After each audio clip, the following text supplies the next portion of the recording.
नमस्कार, पूर्वज रेसिपी मराठीमध्ये तुम्हा सर्वांचं खूप खूप खूप मनापासून स्वागत। आता 31 डिसेंबर 31 डिसेंबर येणार आहे, त्याच अनुषंगाने त्याच निमित्ताने आज आपण व्हेज सँडविच बनवून तयार करणार आहोत। अतिशय सुंदर होतात, झटपट बनवून तयार होतात, अगदी पार्टी मेनू आहे। जरूर अशा पद्धतीने हे सँडविच तुम्ही करून बघा, नक्कीच तुम्हाला आवडेल। तर सुरुवात करूयात। तर सर्वप्रथम सुरुवातीला आपण सँडविचसाठी लागणारी चटणी करूयात।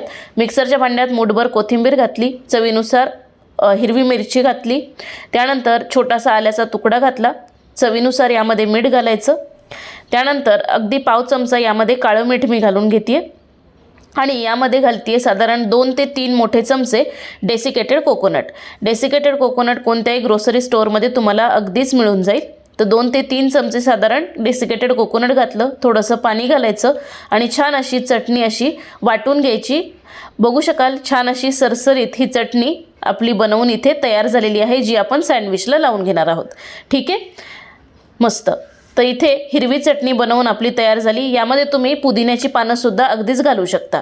आता काही भाज्या घेतलेल्या आहेत, कांदा, टोमॅटो, शिमला मिरची आणि काकडी।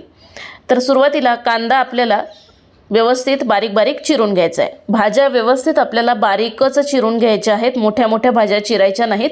तर बघू शकाल छान अशा बारीक बारीक ह्या भाज्या मी चिरून घेते। सुरुवातीला कांदा चिरून घेतला, त्यानंतर शिमला मिरची व्यवस्थित बारीक चिरून घ्यायची, बियांकडचा पोर्शन व्यवस्थित काढून घ्यायचा आणि मगच शिमला मिरची व्यवस्थित अशी बारीक आपल्याला चिरून घ्यायची आहे। मस्त। तर बघू शकाल छान अशी बारीक बारीक शिमला मिरची सुद्धा इथे मी चिरून घेते। मस्त। त्यानंतर आपल्याला शिमला मिरची बारीक चिरून झाली की नंतर आपल्याला काकडी चिरून घ्यायची आहे। तर यातली अर्धी काकडी मी वापरते। सुरुवातीला काकडीची सालं आपल्याला काढून घ्यायची आहेत आणि काकडीसुद्धा छान अशी बारीक बारीक चिरून घ्यायची आहे। असं केल्यामुळे ना सँडविचमध्ये सगळ्या भरपूर भाज्या घातल्या जातात। यामध्ये तुम्ही तुमच्या आवडीप्रमाणे भाज्या घालू शकता। काकडीसुद्धा बारीक चिरून घेतली, त्यानंतर टोमॅटोसुद्धा आपल्याला अशाच पद्धतीने बारीक बारीक चिरून घ्यायचा आहे। मस्त। तर बघू शकाल टोमॅटोसुद्धा छान बारीक चिरून झाला। तर इथे सर्व भाज्या व्यवस्थित इथे मी बारीक बारीक अशा चिरून घेतलेल्या आहेत, बघू शकाल, आणि किती सुंदर कलरफुल ह्या भाज्या दिसत आहेत। मस्त। आता या संपूर्ण भाज्या आपल्याला एका बोलमध्ये काढून घ्यायच्या आहेत। असं केल्याने ना मुलांनासुद्धा अगदी सँडविच खाण्यास अगदी सोयीस्कर पडतं, कारण जर काकडीचे कांद्याचे मोठे मोठे जर तुकडे तुम्ही यामध्ये ठेवले तर मुलांना खायला जनरली त्रास होतो। म्हणून मी जनरली अशा पद्धतीने बारीक बारीक ह्या भाज्या इथे चिरून घेते। मस्त। तर संपूर्ण भाज्या बोलमध्ये आपल्या काढून झाल्या। यामध्ये 1 चमचाभर चिली फ्लेक्स घालायचे, त्यानंतर अर्धा चमचा साधारण यामध्ये मी मिक्स्ड हर्ब्स घालते, ह्यानी चव अतिशय सुंदर उतरते। त्यानंतर अर्धा चमचा काळी मिरी पूड घातली, त्यानंतर यामध्ये आपल्याला अर्धा चमचा चाट मसाला घालायचा, त्यानंतर अगदी पाव चमचा काळं मीठ घालायचं। यामध्ये अजूनही मी साधं मीठ घातलं नाही, कारण साधं मीठ घातल्यामुळे भाज्यांना पाणी सुटतं आणि त्याच्यामुळे सँडविच सॉगी होण्याची शक्यता असते, म्हणून आपण मीठ नंतर घालणार आहोत। ते कधी ते सांगतेच। आता इथे 2 व्हाईट ब्रेड घेतलेले आहेत, तुम्ही ब्राऊन ब्रेड घेतले तरीसुद्धा चालणार आहे। सुरुवातीला एका ब्रेडला आपल्याला व्यवस्थित अशा पद्धतीने बटर लावून घ्यायचे। बटर लावलेल्या ब्रेडवरती ही जी आपण हिरवी चटणी तयार करून घेतली आहे, तर ही हिरवी चटणी आपल्याला सुरुवातीला ह्या ब्रेडला लावून घ्यायची आहे। ठीक आहे। त्यानंतर दुसऱ्या ब्रेडला आपल्याला इथे टोमॅटो केचप लावून घ्यायचे। तर बघू शकाल व्यवस्थित टोमॅटो केचप दुसऱ्या ब्रेडला मी लावून घेते। वा, मस्त। आता ज्या ब्रेडला आपण टोमॅटो केचप लावून घेतलं आहे त्याच्यावरती हे भाज्यांचं मिश्रण आपल्याला घालून घ्यायचं आहे। हे बघा, अशा पद्धतीने भरपूर भाज्यांचं मिश्रण यामध्ये घालायचं। मस्त। तर संपूर्ण भाज्यांचं मिश्रण यावरती आपलं घालून झालं की यावरती आता थोडंसं आपल्याला मीठ भुरभुरवून घ्यायचं आहे। साधं मीठ इथे मी वापरते आता। त्यानंतर यावरती आता चीज खिसून घालायचं। असं मीठ घातल्यामुळे ना भाज्यांना अजिबातही पाणी सुटत नाही आणि सँडविच सॉगी पडत नाही। आता तुम्हाला कितपत चीज आवडतं त्या हिशोबाने चीज खिसून घालायचं। मी इथे प्रोसेस चीजचा वापर केला आहे।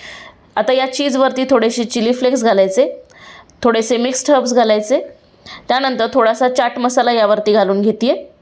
मस्त। आता चटणी लावलेलं ब्रेड यावरती ठेवून घ्यायचं। आता हे भाजायला घेऊयात। तर गॅसवरती तवा गरम होण्यासाठी ठेवला, यावरती 1 चमचाभर साधारण बटर घातलं। बटर व्यवस्थित मेल्ट झालं की आपल्याला हे सँडविच या बटरवरती घालून घ्यायचं आहे आणि वरच्या साईडने सुद्धा अशा पद्धतीने थोडंसं बटर आपल्याला लावून घ्यायचं आहे। मस्त. आता एक साईड व्यवस्थित भाजून घ्यायची. एक साईड भाजून झाली की पलटवून घ्यायची. वा, काय सुंदर रंग आला आहे आणि क्रिस्पी झालेला आहे, बघू शकाल इथे तुम्ही. रंगावरून तुम्हाला समजत असेल की हे सँडविच किती क्रिस्पी आणि हे अतिशय सुंदर झालेलं आहे. आता खालची साईडसुद्धा व्यवस्थित आपल्याला बटरवरती व्यवस्थित भाजून घ्यायची आहे. अतिशय सुंदर होतं, झटपट बनवून तयार होतं हे सँडविच. सगळ्यांना, लहानांपासून मोठ्यांपर्यंत सर्वांना आवडेल ह्याची 100% खात्री आहे. दुसऱ्या साईडने पण पलटवून घेतलं आणि बघू शकाल हे सँडविच आपलं इथे बनवून तयार झालेलं आहे. रंग, टेक्स्चर बघू शकाल काय सुरेख या सँडविचला आलेलं आहे. मस्त. जरूर अशा पद्धतीने हे सँडविच तुम्ही करून बघा. अगदी पार्टी मेनू आहे, नक्कीच तुम्हाला आवडेल. तर हे सँडविच आपण आता कट करून घेऊयात. तर बघू शकाल इझिली कट होते, काहीही त्रास होत नाही. वा, मस्त, काय सुंदर दिसतंय, बघू शकाल इथे तुम्ही.